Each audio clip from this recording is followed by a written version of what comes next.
Hello, my name is Andy Barros. Today I'm presenting the results of a randomized evaluation of a program that promotes activity-based instruction. The program does that by providing additional teaching and learning materials to schools and by providing teachers with training on how to use those materials in their classrooms. We're going to be looking at one version of the program that does just that, and an additional version of the program that also adds community events. Events that try to get the community more engaged in their children's education. This is joint work together with Johanna Gonzalez, with Paul Glevy, and with Ashwini Sankar. I want to start by saying thank you to our research team in India and our research participants, to the NGO we've been working with, Akshara Foundation, and to the state government of Karnataka. We want to thank a Media Network for funding, the RISE 2020 Program Committee, and colleagues who have helped us with comments here, especially colleagues in the Journal of Development Economics and reviewers. This study has gone through the pre-results review and it has been conditionally accepted at the JDE through their new pre-results review process. So I want to start off by providing results from another study that I've been doing together with Alejandro Gamimian. And this study shows us just how severe the learning crisis is currently in India. So if you may have thought it's bad, we find it's actually much worse than we had known before. What I'm showing you are results here quickly from the study that we actually have on our websites right now, so working paper. If you look at the domains of tests that, for example, ASER measures, on those domains, students perform badly, but they actually perform twice as well as on the remaining domains. So once you add all of the domains of what a fourth grader is expected to know, only about 25% of eighth graders are able to do these things at a fourth grade level. I want to add a second piece here, and this is looking at whether education RCTs have responded to that. You could say yes, because there's many more RCTs now. There's many more education RCTs, over 500 of them. But once you look at what these RCTs do, hardly any of them actually look at teaching and the quality of the instruction that students receive in the classrooms. So this comes from work where I've just scraped all the RCTs from the AA trial registry and then looked at what they do and what kind of things they measure. And really the main finding is that hardly any of those measure instructional quality. So we want to respond to that with this study. We conduct a large cluster randomized trial in India that affects the effects of a teacher training program that promotes activity-based instruction in primary schools.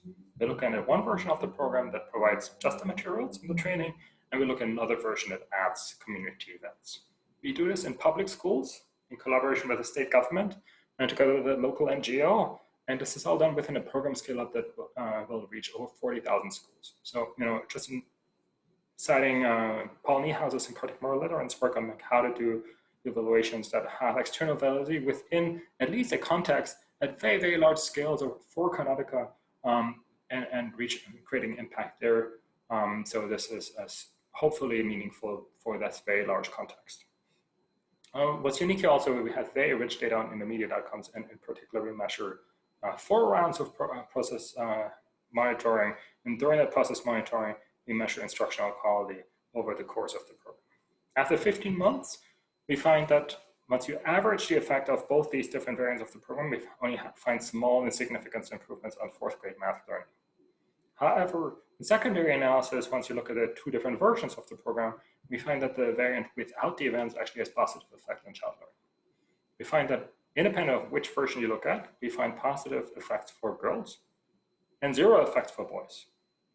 We find improvements in teaching quality, and these improvements are especially pronounced for the version without the events. And we find improvements in student attitudes, and we find improvements in parental involvement for the version where there is actually parental outreach. Again, the context of this is Karnataka, south in India and the state, highlighted here in orange, and we picked out 2 provinces, one in the very north and one that is rural but close to Bangalore, you're seeing down here in the south. The scale-up happens all across the state, but we picked out those 2. Again, the intervention has 2 components. What you see here on the left is these teaching and learning materials that are provided to schools in form of kits. So you have these materials that are supposed to be used in the classroom.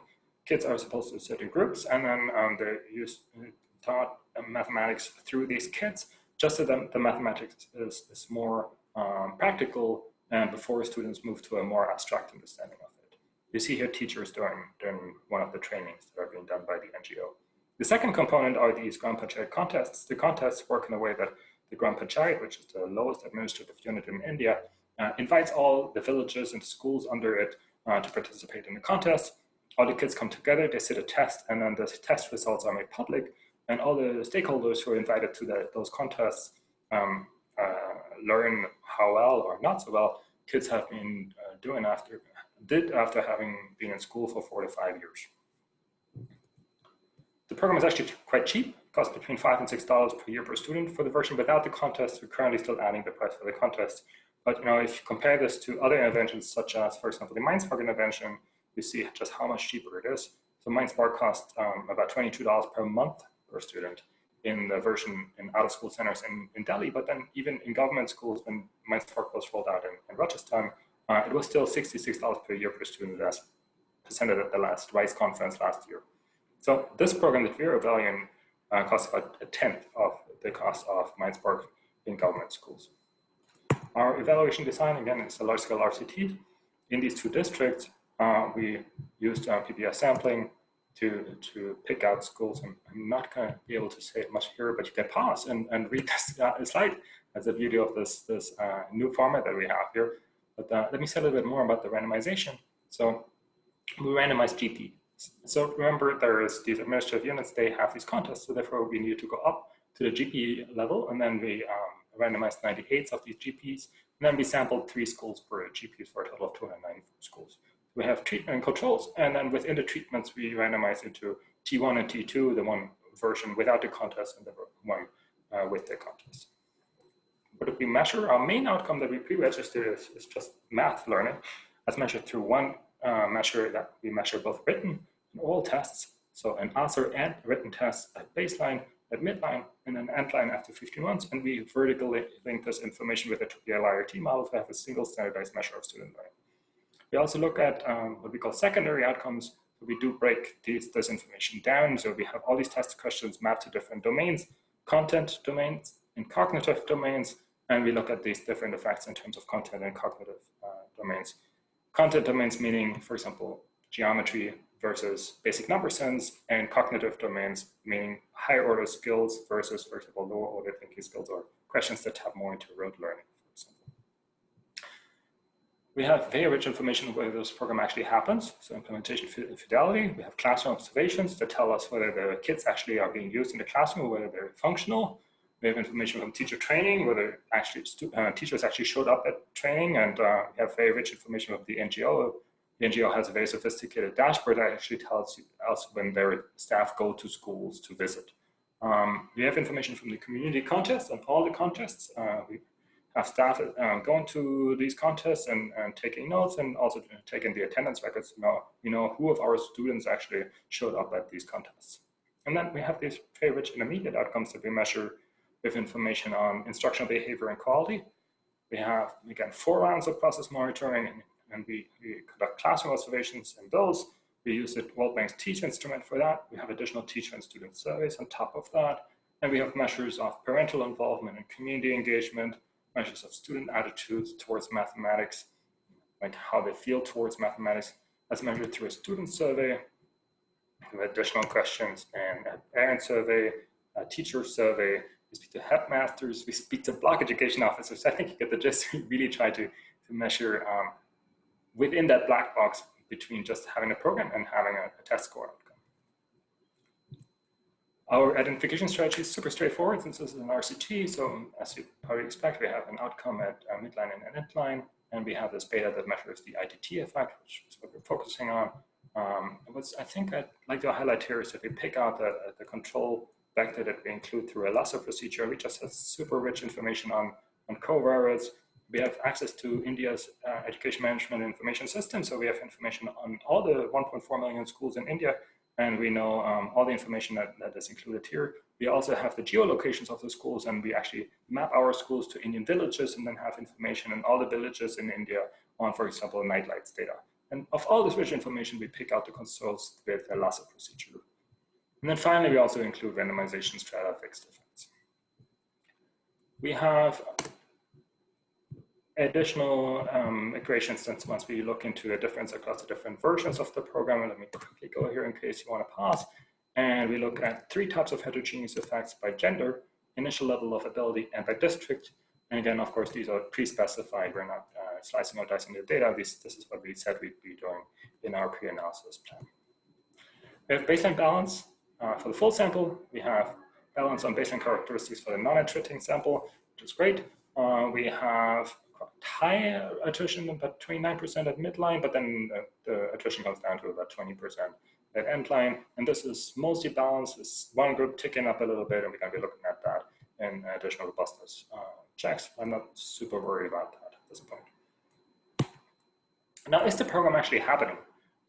So let's get the information that we have. And the big picture is really that the program is happening, that we can reject implementation failure, even though we can find additional errors where the program could have happened better.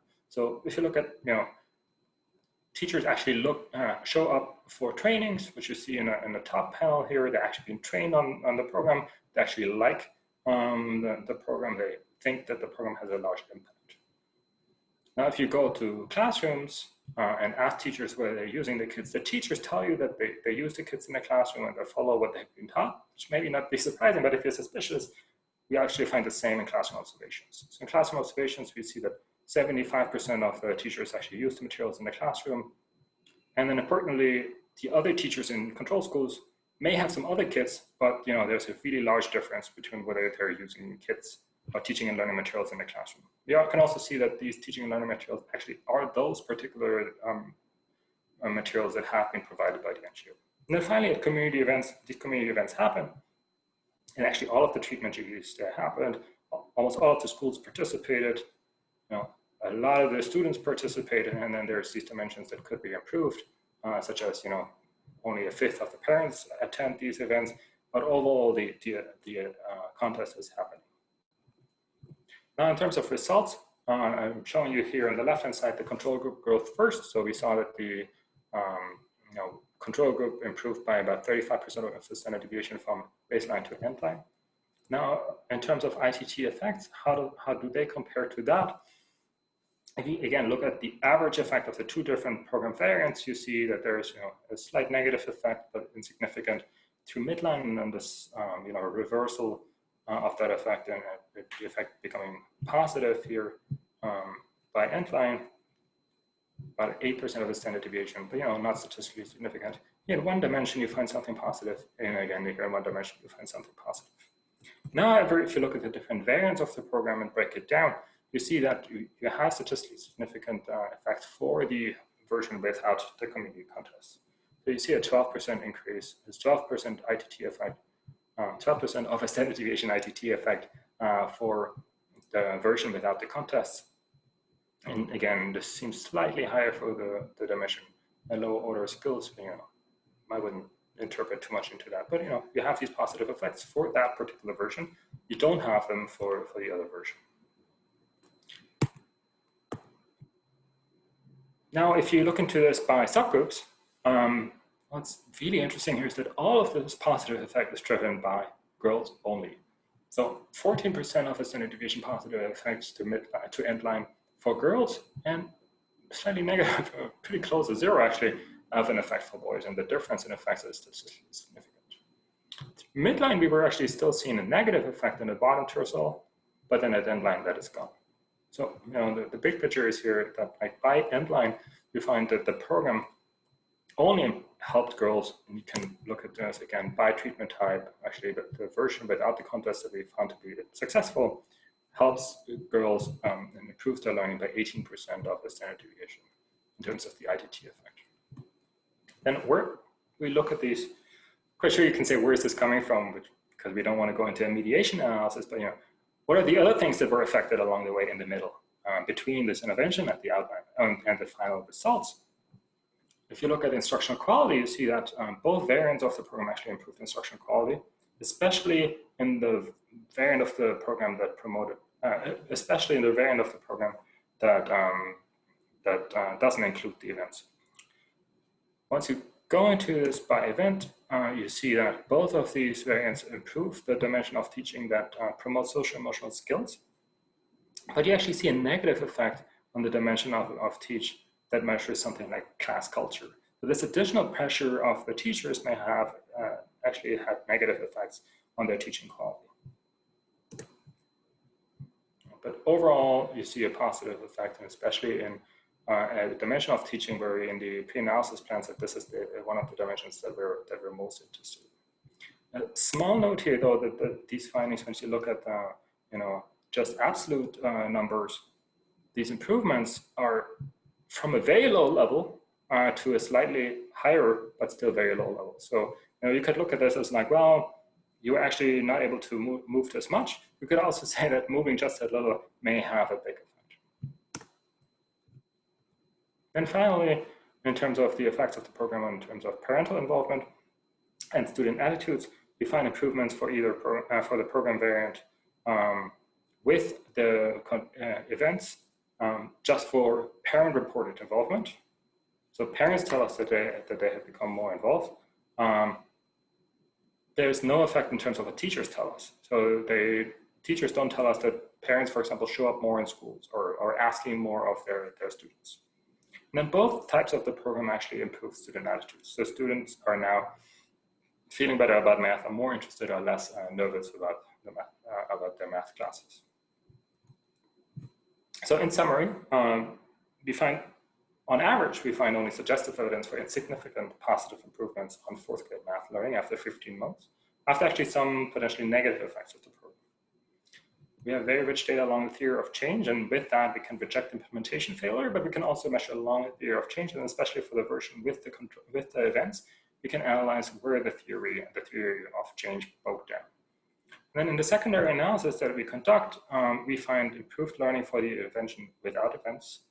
We find improved learning, but for girls only, and zero effects for boys. We find improved teaching quality, especially in the dimension of teaching that promotes social skills. And we find that overall, the improvement in teaching quality are driven by the intervention without the events. We find, independent of the version of the program, we find improved student attitudes towards mathematics. And we find, for the version that has the community events, we find improved parental involvement in terms of how much are parents saying that they're engaged, even though teachers don't corroborate that. At this point, I want to stop here, say thank you again to the organizers. I'm very much looking forward to our discussion, and leave comments below.